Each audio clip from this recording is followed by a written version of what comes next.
Pre-cartel light bulbs.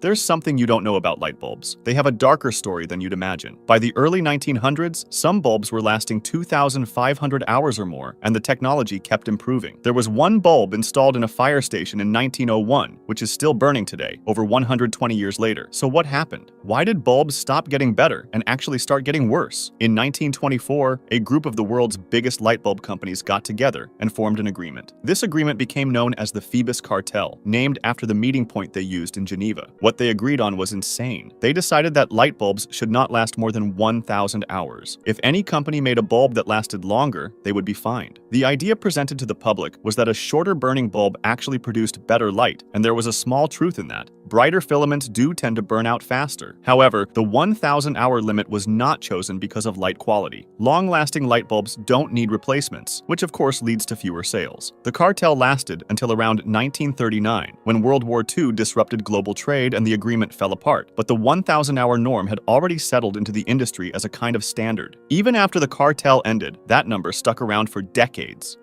America's electric streetcars. Many Americans today complain about the lack of public transport. However, there was once a time where they had one of the best rail systems in the world. In the early 1900s, American cities were full of electric streetcars. They were used by millions of people every single day. And for example, Los Angeles alone had over 1,000 miles of track at its peak, making it one of the largest urban rail systems that had ever existed anywhere. Then, starting in the 1930s and through the 1940s and 50s, these networks began disappearing. One city after another tore up its tracks and replaced its streetcar lines with buses. By the 1960s, in just 2 decades, what had been a continent-wide network of electric transit was almost entirely dismantled. There is a very specific reason this happened, and it has a name. National City Lines was a company that, starting in the late 1930s, began buying up streetcar systems across the country. The company had investors like General Motors, Firestone Tire, Standard Oil of California, and Mack Trucks. These were companies that made money selling cars, fuel, tires, and buses. After acquiring a city's streetcar system, National City Lines would typically convert the routes to buses, often General Motors buses, running on roads that needed fuel and tires. In 1949, several executives and the companies involved were actually convicted in federal court of conspiracy to monopolize the sale of buses and related products. The fine was $5,000 each. Whether this was one of the primary causes of the streetcar's decline, or just one factor among many, is something historians still debate. Target's pregnancy predictor.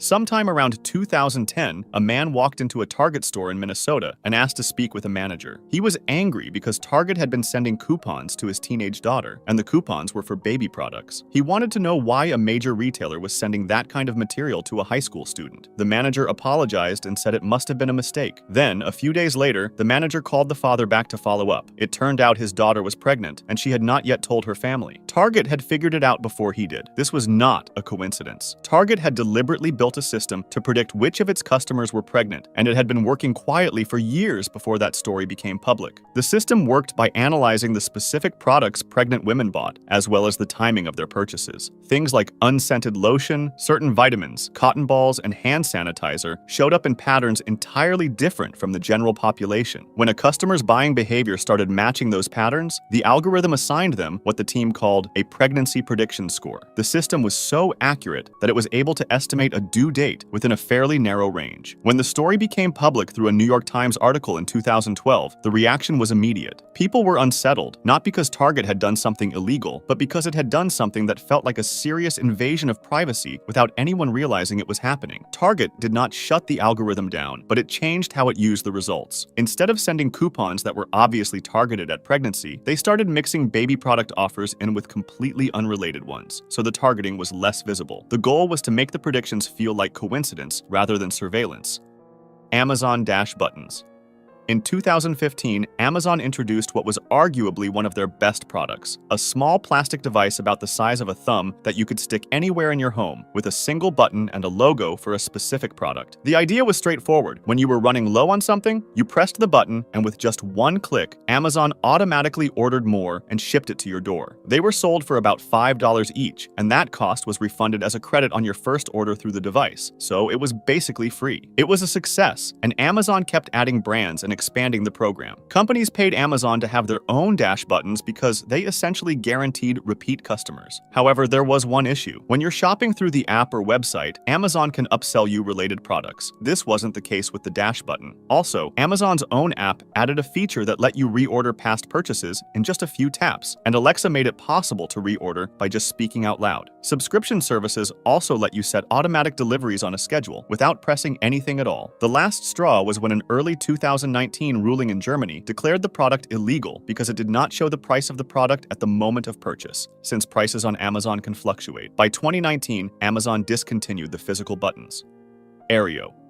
Around 2012, a technology startup called Aereo launched in New York City with a service that seemed too good to be true. Aereo had constructed facilities filled with thousands of tiny individual antennas, each one about the size of a dime. When a subscriber signed up for the service, they were assigned one of these antennas. That antenna would pick up over-the-air broadcast television signals and stream them over the internet to the subscriber's device in real time. For around just $8 a month, you could watch live broadcast television on your phone, tablet, or computer without needing to have a much more expensive cable subscription. Since any individual could have put up an antenna and watched them, Aero argued that it was basically just doing that on behalf of its subscribers, and that over-the-air broadcasts are free and public by law. Also, because each transmission was individual rather than a broadcast to many people at once, Aereo argued it was not retransmitting copyrighted content in a way that required licenses or payments to the networks. The major broadcast networks, ABC, CBS, NBC, and Fox, saw it differently. They sued almost immediately, arguing that Aereo was taking their content and building a profitable business on it without paying them anything. The case moved through the courts, while Aereo was so successful that it continued expanding to other cities. It was winning in lower courts, suggesting that its legal theory might have actually held up. Then, finally, in 2014, the case reached the Supreme Court of the United States. The court ruled against Aereo in a 6-3 decision, finding that the service was effectively acting like a cable company and was therefore required to pay the same retransmission fees that cable companies paid to carry broadcast content. Aereo filed for bankruptcy within months of the ruling, and the service shut down.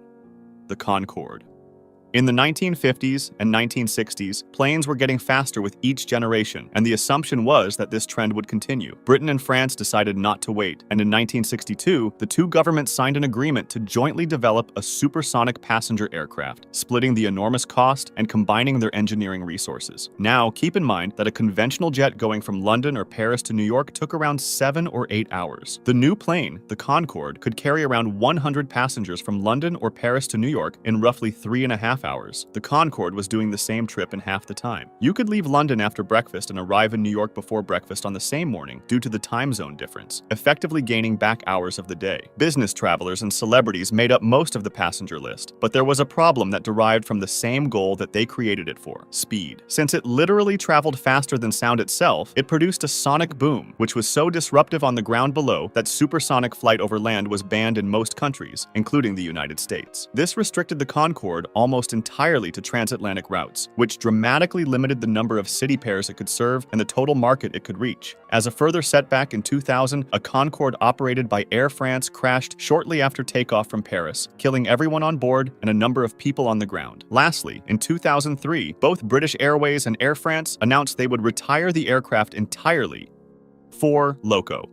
In the late 2000s, 3 college guys noticed how popular and expensive it was to mix Red Bull and vodka at bars. This happened because people were trying to consume large amounts of alcohol without experiencing the natural tiredness effects of the liquor. They started a company called Fusion Projects and created a new drink called 4 Loco. It cost about $2, and it contained caffeine, alcohol, and a few other stimulants mixed together. It spread wildly among college students, and it started showing up in gas stations and corner stores across the entire US. The price made it accessible to almost anyone. The size of the can meant one drink had a significant effect, and the sweet flavors made it easy to drink quickly without noticing how much alcohol was actually in it. It solved the problem perfectly. However, after a while, campus after campus started seeing students end up in emergency rooms after consuming 1 or 2 cans. The combination of caffeine and alcohol was at the center of the concern. Since the stimulants masked the feeling of being drunk, it made it harder for the person drinking to realize how drunk they actually were. In 2010, a group of college students in Washington State athlete were hospitalized after drinking Four Loko at a party. The FDA had already been reviewing caffeinated alcoholic drinks for a couple of years by that point, and after reviewing the evidence, they sent letters to the manufacturers stating that this combination was not safe and could not be sold in that form. The companies behind Four Loko and similar products had a very short window to comply, and Four Loko's manufacturer removed the energizing components almost immediately. The product stayed on shelves. It just became a straightforward alcoholic beverage without the stimulants. Microsoft's Tay AI. In March 2016, Microsoft launched an AI chatbot on Twitter called Tay. It was designed to learn from the conversations it had with real users in real time, learning slang and the way people speak. The more people talked to it, the more natural and engaging it was supposed to become. Microsoft positioned it as an experiment. The whole thing didn't go as planned. Tay was live for less than 24 hours before Microsoft took it offline. That's because within hours of launching, groups of users had figured out that the learning mechanism had almost no guardrails on what it could learn and repeat. People began feeding it racist statements, conspiracy theories, and inflammatory content at scale. Tay did not recognize any of this as harmful and processed it the way it processed everything else. It started producing deeply offensive outputs directed at other users on the platform. The speed at which it happened was striking. This was not a slow drift over days or weeks. The system degraded within hours to the point where it was producing content that Microsoft could not leave publicly visible. The company shut it down and issued an apology. Tay worked so well that the research backfired. A week later, Microsoft accidentally reactivated Tay during internal testing, and the bot immediately started spewing weird tweets once more, such as, "Kush, I'm smoking Kush in front of the police." Then it was taken offline for good. The 1992 Hoover free flights. In 1992, the British division of the vacuum cleaner company Hoover ran a promotional offer that has since become one of the most studied marketing disasters in business history. The deal was simple. Buy a Hoover appliance worth at least £100 and you would receive 2 free return flights to Europe or the United States. At first glance, this looked like a standard promotional deal, but anyone who looked at the numbers carefully could see the problem immediately. Flights to the United States from the UK were worth significantly more than the vacuum cleaner required to claim them. People were not buying the vacuum because they needed it. They were buying it to get the flights for cheaper. Word spread fast, and consumers figured it out almost immediately. Some people bought multiple units, and some charities and resellers started buying vacuums in bulk just to accumulate flight vouchers. The volume of applicants overwhelmed everything. Hoover had contracted with a small travel company to handle the flight redemptions, and that company was nowhere near equipped to manage what was coming. Customers who applied for their flights found the process deliberately difficult. There were strict conditions, limited departure dates, inconvenient airports, and repeated obstacles that seemed designed to make people give up before actually getting their tickets. Many people, however, did not give up. They organized and eventually they sued. The legal cases dragged on for years, and the total losses from the promotion have been estimated at over £50 million.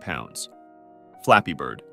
You've likely seen or played Flappy Bird before, so it doesn't need an introduction, but the interesting part is why it got taken down. At its peak, the game was generating around $50,000 a day in advertising revenue for Nguyen, the creator who had made it largely by himself in his spare time. Then in February 2014, Nguyen announced on Twitter that he was removing the game from the App Store. He said it had become too addictive and that he could not take the responsibility for what it was doing to people's time and attention. He pulled it within 24 hours of the announcement. People who already had it installed could keep playing, but no new downloads were possible, so phones with Flappy Bird installed were briefly being sold on auction sites for thousands of dollars. The game was so good that the creator felt bad about people becoming addicted to it, and Nguyen gave interviews in the following months describing the period around the game's peak popularity as deeply uncomfortable, with large amounts of media attention, messages from strangers, and a general loss of control. If you want to discuss this video or suggest an idea for the next one, join my Discord, link in the description.